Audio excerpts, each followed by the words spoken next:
अंधेरे की गहराइयों में आपका स्वागत है। क्या आप उन कहानियों को सुनने की हिम्मत रखते हैं जिनसे रूहें कांप उठती हैं? अगर हाँ तो तैयार हो जाइए, क्योंकि आज हम आपको ले चलेंगे एक ऐसे शापित राज्य की दहलीज पर जहां सोने की धरती के नीचे दफन है पाप, धोखा और राक्षसी आतंक। विक्रमपुर राज्य की गाथाएं सुनकर आज भी लोग सिहर उठते हैं। यह वही राज्य था जहां सोने की फसलें उगती थीं और नदियां दूध बहाती थीं। पर यह सब एक झूठा स्वर्ग था। राजा वीरेंद्र सिंह की तलवार से बहता खून ही इस राज्य की नींव था। उसने अपने ही भाई को धोखे से मारकर सिंहासन हथियाया था और उसकी आत्मा ने उसे श्राप दे दिया, तुम्हारा अंत रक्त के सागर में डूबकर होगा। एक अमावस की रात जब आकाश में काले बादल छाए थे, राजमहल के द्वार पर एक तांत्रिक आया। उसकी आंखों में प्रतिशोध की ज्वाला थी। महाराज, मैं आपके लिए अमृता का मंत्र लाया हूं, उसने फुसफुसाया। पर राजा ने उसकी बात उड़ा दी। तुम्हारे जैसे भिखारी को महल में जगह नहीं। गर्जना करते हुए उसने तांत्रिक को कोड़ों से मरवा डाला। मरते वक्त तांत्रिक ने अपनी अंगुली काटकर राजा के माथे पर रक्त का टीका लगाया। अगले पूर्णिमा को तुम्हारा राज्य राक्षसों का नर्क बनेगा। 15 दिन बाद चंद्रमा लाल हो गया। उस रक्तचंद्र की रोशनी में विक्रमपुर के लोगों के शरीर टेढ़े होने लगे। उनकी हड्डियां चटकने लगीं, आंखें नोचकर गिर गईं और मुंह से कीड़े निकलने लगे। राजा की सेना के वीर योद्धा मांस के लोभी पिशाच बन गए। महल की दीवारों से खून बहने लगा और राजमहल के बगीचे में उगे फूलों ने मानव मांस की गंध छोड़ी। रानी मृणालिनी और राजकुमार अर्जुन को राजा ने गुप्त तहखाने में छुपा दिया। पर जब उसने तहखाने का दरवाजा खोला तो वहां उसकी पत्नी का कटा हुआ सिर जमीन पर लुढ़क रहा था।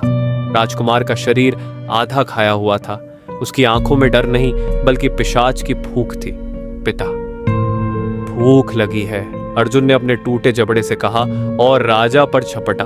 वीरेंद्र ने अपनी तलवार से बेटे का सिर धड़ से अलग कर दिया और उस सिर ने हंसते हुए कहा, तुम भी हमारे जैसे हो जाओगे।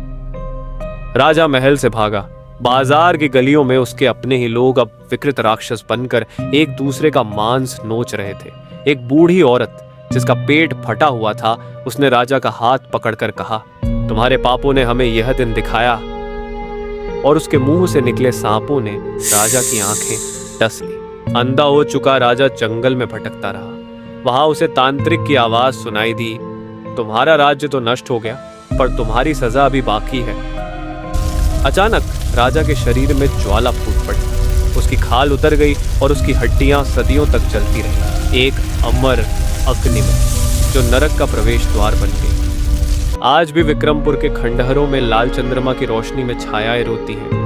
कहते हैं राजा की जलती हुई आत्मा अभी तक उस तांत्रिक से बदला लेने की प्रतीक्षा कर रही है। पर श्राप कभी खत्म नहीं होता, क्योंकि पाप की कीमत केवल रक्त से चुकाई जाती है। और इस तरह विक्रमपुर राज्य इतिहास के पन्नों में नहीं बल्कि अंधेरे की गलियों में खो गया। कहते हैं जो भी उस शापित महल के खंडहरों में जाता है उसकी परछाई वापस नहीं लौटती।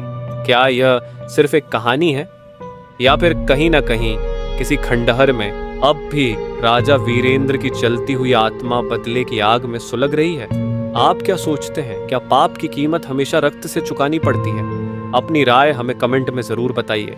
अगर आपको यह कहानी पसंद आई तो लाइक, शेयर और सब्सक्राइब करना न भूलें। अगली बार हम आपको और भी खौफनाक कहानियों की दुनिया में लेकर चलेंगे।